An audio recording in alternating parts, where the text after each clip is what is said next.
मैं मौजूद हूँ राजेश गहलोत जो पूर्व एक्स एमएलए रह चुके हैं मटियाला विधानसभा के। आइए उनसे बात करते हैं। आगामी विधानसभा होने जा रहे हैं, हम किस तरीके से आप लोग टिकट की रेस में हैं, किस तरीके से यहाँ की जनता को जो परेशानी हो रही है, चाहे सड़कें हो, नालियां हो, बिजली हो, पानी हो, वाटर सप्लाई है, जिस तरीके से और जिस तरीके से आम आदमी पार्टी के कई सारे वादे, अभी नए वादे 2100 रुपए कर दिए हैं, ऑटो वालों को 1 लाख रुपए देंगे, इसके बाद जो है टेम्पो वालों को देंगे, इसके बाद जो है बिजली फ्री कर दी जाएगी।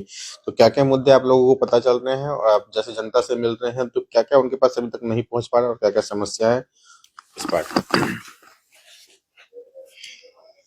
निश्चित रूप से मटियाला विधानसभा की हालत आप देखिए। मैं ये समझता हूं कि केजरीवाल सरकार पिछले 10 वर्षों से जिस तरह से दिल्ली में उन्होंने शासन किया है, ऐसा लगता है जैसे मानो दिल्ली एक जंगल राज की ओर है। आज देश की राजधानी होने के बावजूद भी पूरी दिल्ली की सड़कें टूटी पड़ी हैं। पानी के नल में जो जल आना चाहिए उसमें सीवर का जल आ रहा है। सीवर जो है चारों तरफ उफन रहे हैं, नालियां जाम है, रोड टूटे पड़े हैं, पूरी दिल्ली में जगह जगह कूड़े के ढेर हैं। केजरीवाल की यही कहानी है और मैं आज ये कह सकता हूं कि पूरी दिल्ली एक गैस चैम्बर के ऊपर बैठी है। जिस तरह से लोगों को सांस लेने में प्रॉब्लम है, आए दिन यहाँ AQI 400 पार हो जाता है, जगह जगह ग्रेफोर लगा देते हैं। मिस्त्री मजदूर लेबर क्लास सब घर बैठी है, उनके खाने पीने की बड़ी भारी दिक्कत पैदा हो रही है क्योंकि हर तीसरे दिन काम बंद हो जाते हैं। अब लेबर बेचारी कहाँ जाएगी, कहाँ से खाएगी, कैसे कमाएगी। ऐसे ही प्रत्येक नागरिक दुखी है, किस तरह से वो अपने काम धंधे पे जाए। एक गाड़ी है, वही गाड़ी इसमें बंद हो जाती है, घर खड़ी करनी पड़ती है। तो ये हालत है। मैं ये मानता हूं कि दुनिया का सबसे पॉल्यूशन का शहर अगर कोई है, पॉल्यूटेड शहर है, जिसमें सबसे ज्यादा पॉल्यूशन है, तो वो दिल्ली है। और आप जानते हैं कि दिल्ली देश की राजधानी है। पूरे देश से लोग यहाँ रोजी रोटी रोजगार और अपने बच्चों को अच्छी शिक्षा मिले, अपने बच्चों को अच्छी स्वास्थ्य सेवाएं मिले, अपने बच्चों को स्वच्छ जल मिले, इसलिए राजधानी में आते हैं। लेकिन ऐसा लगता है मानो दिल्ली आज भारत का एक शहर नहीं, कोई ग्रामीण इलाका है। एक शहर की बजाय ग्रामीण से भी ग्रामीण इंटीरियर जैसी दिल्ली दिखती है, जिस दिल्ली में कोई भी बेसिक सुविधा ना हो, वो राजधानी कैसे हो सकती है। ये केजरीवाल ने आज इस दिल्ली की हालत बना दी। नहीं, आप लगातार जैसे मटियाला विधानसभा में घूम रहे हो, लगातार डोर टू डोर जा रहे हो, कैंपेनिंग कर रहे हो, तो मटियाला विधानसभा की क्या क्या मूलभूत सुविधाएं नहीं मिल पा रही लोगों को। चारों तरफ चले जाइए, आपको सभी, चाहे नालियां हो, चाहे गलियां हो, चाहे नाले हो, सारी गलियां टूटी पड़ी हैं, नाली जाम है, जगह जगह मैंने बताया आपको कूड़े के ढेर हैं। सीवर जितने डाले हैं सब ओवरफ्लो है, सीवरों की आज तक सफाई नहीं हुई। मैं ये कह सकता हूं पूरी विधानसभा में कोई काम तो हुआ ही नहीं। अगर काम हुआ होता तो यहां से इनको अपने विधायक का टिकट थोड़ी काटना पड़ता है। और जिस व्यक्ति को टिकट दिया है वो सोमेश शौकीन है, यहाँ पहले 5 साल विधायक रह चुका है। कुल 1.5% वोट मिली थी इसको पिछले चुनाव में, 7300 वोट मिली थी 4.5 लाख वोट से। आप जानते हो टिकट कैसे आया है? केवल पैसे के दम पर टिकट खरीद के लाया गया है। और जो टिकट खरीद के लाएगा वो जनता की क्या सेवा करेगा, ये सबको अच्छी तरह से पता है। करप्शन कितना ज्यादा फैल गया है। जो पार्टी जो है करप्शन के मुद्दे पे ही रामलीला मैदान में कांग्रेस के खिलाफ आंदोलन करके निकली थी और लगातार जो है करप्शन के मुद्दे उठाती रही है। इस तरीके से अब करप्शन हर एक जगह फैल गया है, चाहे राशन कार्ड हो, ड्राइविंग लाइसेंस हो, पासपोर्ट बनाना हो या किसी भी तरह का हाउस टैक्स हो, रजिस्ट्री करवाना हो, किस तरीके से फैल रहा है। आज दिल्ली में जितना भ्रष्टाचार है वो किसी से छुपा हुआ नहीं है। और मैं तो ये कहूंगा जहां टिकट ही बिक रहे हो, जिस पार्टी के टिकट बेचते हैं उस पार्टी का वो क्या करेगा। जिसका मुखिया करप्ट हो, जिसका मुखिया करप्शन के चक्कर में जेल रहा हो, जिसकी सरकार पूरी की पूरी जेल घूम के आई हो, उस पार्टी की क्या हालत होगी। आज कहीं चले जाइए, बगैर पैसे कोई काम होता ही नहीं है। अब ये पैसे की बात तो है ही। एक तरफ कहता है मैं महिलाओं को 2100 रुपए दूंगा। अरे भाई, जिस दिन आप गद्दी पे बैठे 6,000 करोड़ रुपया जल बोर्ड प्रॉफिट ऑर्गेनाइजेशन था, आज जल बोर्ड 73,000 करोड़ रुपए का जल बोर्ड के ऊपर कर्जा है। आप कह रहे हो मैं 2100 रुपए दूंगा। अरे तुमने पंजाब में सरकार बनाई, वहां लोगों को कहा तक मैं हर महिला को 1,000 रुपए दूंगा। तुमने दिल्ली में कारपोरेशन के चुनाव में घोषणा की थी मैं हर महिला को 1,000 रुपए दूंगा।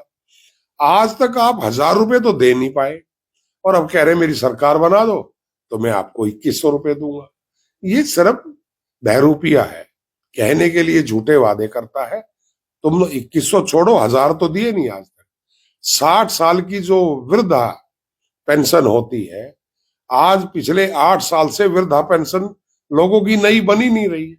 जो पुरानी है उनको भी पेंशन नहीं मिलती, उनके भी 6-6 महीने 8-8 महीने हो जाते हैं पेंशन आए, और नई पेंशन तो 8 साल से बनी ही नहीं है। हर विधानसभा में 10-10 हजार लोग तो ऐसे बैठे हैं जो सीनियर सिटीजन है, जिनको पेंशन मिलनी चाहिए, आज तक वो पेंशन बना ही नहीं रहे, पेंशन नहीं बनी। जब आप सीनियर सिटीजन को पेंशन नहीं दे रहे हो, उनकी नई पेंशन नहीं बना रहे हो, तो 2100 रुपए महिलाओं को कहां से आप दे देंगे? तो ये सब झूठे ढसोकले हैं। केवल मात्र अब दिल्ली में आप आयुष्मान योजना लागू नहीं कर रहे, पूरे देश में जानते हैं कि आयुष्मान भारत के तहत 5 लाख तक के हर परिवार को फ्री स्वास्थ्य सेवाएं मिलती है। किसी भी बीमारी हो जाए, प्राइवेट में जाओ सरकारी में जाओ, 5 लाख तक का इलाज फ्री। मोदी जी ने कहा एक परिवार में अगर 70 साल से ऊपर कोई व्यक्ति है तो 5 लाख उसके लिए अलग से है, जिसमें आपका कुछ नहीं लगना। वहां तो आप उनको लागू नहीं कर रहे उन स्कीमों को, जिसमें 70 साल से ऊपर का तो सारा पैसा केंद्र ने देना। 60 साल से 60 तक के व्यक्ति का, 70 से नीचे के व्यक्ति का 40% आपने देना, 60% केंद्र ने देना। आप उन स्कीमों को तो लागू नहीं कर रहे। कह रहा मैं सारे लोगों का फ्री इलाज करूंगा। अरे भाई, जहां पर तुमको सिर्फ स्कीम लागू करनी है, आपका कुछ लगना नहीं, वहां तो वो तो लागू हो नहीं रही। तो ये सारी झूठी बातें हैं। इलेक्ट्रिसिटी में जहाँ कहा जाता है 200 यूनिट्स हम दे रहे हैं, हम वाटर सप्लाई हमारा ठीक जा रहा है क्या, और यहाँ पे जो है बस यात्रा हमने फ्री कर दी है, गरीबों को जो हम है किसी भी हॉस्पिटल में फ्री इलाज करा देंगे, टेम्पो वाले की बेटी की शादी में 1 लाख रुपए दे देंगे।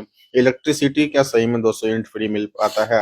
आप जैसे एरिया में जैसे घूमने जाते हैं, आप लोगों से जाके पूछिए, लोगों के बड़े बड़े बिजली के बिल आए हुए हैं, और आप लोगों ने खुद केजरीवाल जी का बयान सुना होगा कि आपके जो भी बड़े हुए बिजली के बिल आए हुए हैं, मेरी सरकार बना दो तो मैं ये बिल माफ कर दूंगा।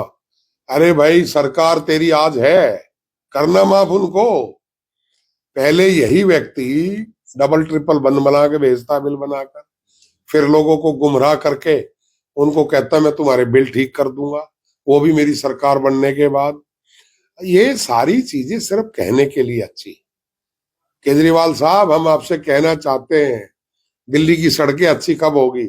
आपने 3 दिन पहले बयान सुना केजरीवाल जी का, उन्होंने खुद कहा है मैं दिल्ली की जनता से माफी मांगता हूं, मैं दिल्ली को अच्छी सड़कें नहीं दे पाया, मैं दिल्ली को स्वच्छ जल नहीं दे पाया, मैं दिल्ली को स्वच्छ हवा नहीं दे पाया, मैं दिल्ली से कूड़े के ढेर नहीं उठा पाया, तो मुझे 5 साल और दे दीजिए, मैं यमुना साफ नहीं कर पाया। 10 साल तो आपको दे दिए, और फिर आप कहते हो भाई मेरी सरकार ने काम किया है। तो आज आपको अपने विधायक क्यों बदलने पड़ रहे हैं? रोज एक विधायक मना कर रहा है कि भाई मुझे टिकट नहीं चाहिए, यहाँ किसी और को दे दो। कल महरौली के विधायक ने मना किया, आज मटिया महल के विधायक ने शोएब इकबाल ने कहा मेरे बच्चे को दे दो, मैं नहीं लड़ना चाहता।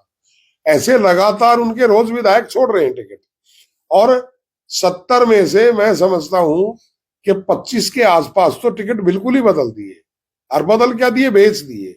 टिकटें बेच कर लोगों से पैसा ले लेके टिकट दे रहा। जो व्यक्ति पैसा दे के टिकट लाएगा वो दिल्ली का क्या भला कर पाएगा? हम तो ये कहना चाहते हैं, जो केजरीवाल कहता था मैं दिल्ली को लंदन बना दूंगा, पेरिस बना दूंगा, हम तो केजरीवाल साहब को कह रहे हैं भाई इसको दिल्ली रहने दो, यहाँ हमें लंदन और पेरिस नहीं चाहिए। दिल्ली को पॉल्यूशन से मुक्त करो, लोग सांस ले सके। दिल्ली से कूड़ा मुक्ति दो, कूड़े से जगह जगह ढेर लगे पड़े हैं। दिल्ली की टूटियों में स्वच्छ जल दो, जो सीवर का पानी आ रहा है। सीवर ओल फरो हो रहे, लगातार लोग बीमार हो रहे हैं, उनसे पीछा छुटवाओ। दिल्ली को दिल्ली रहने दो, दिल्ली को लंदन पेरिस मत बनाओ। इनका कहना था कि नशे का जो है कारोबार हम लोग खत्म करेंगे। तो देख रहे हैं कि पंजाब में भी जिस तरीके से हर एक वार्ड में जो है वहां पे जो है दारू के ठेके खुल रहे हैं, दिल्ली में भी हर एक वार्ड में खुला हुआ है लगभग जो है। तो किस तरह से नशे का फैल रहा है और युवा शिकार हो रहे हैं। हाँ, नशे को ये तो खत्म करेंगे, एक के बदले में एक फ्री देंगे।